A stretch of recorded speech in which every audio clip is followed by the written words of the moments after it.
Galera, vocês vendo que estamos jogando Minecraft Pocket Edition. E galera, eu tô falando baixo porque já é 1 hora da manhã já, né? Tem que falar baixo. Bora então, galera, eu vou ensinar como fazer o portal do Nether, o inferno, sem usar mod nenhum. Primeiro, você vai ter que montar o portal. Vai ter que pôr um injetor, 2 injetores ou um só. Vai ter que pôr um botão nele. Pode ser, só não pode ser na parte do portal. Aí você vem cá.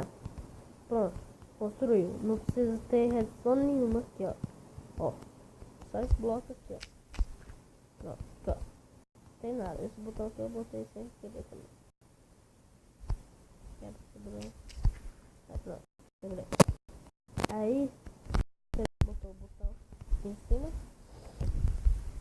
Eu vou colocar um bloco, eu sou muito ruim aqui e eu não sei.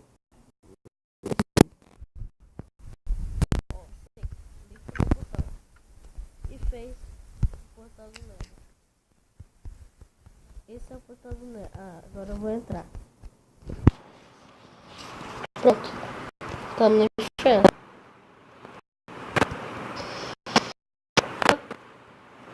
Se você quiser mais tutoriais, tipo, de fazer portais, achar portais, do comentários, deixe like se você gostou desse vídeo e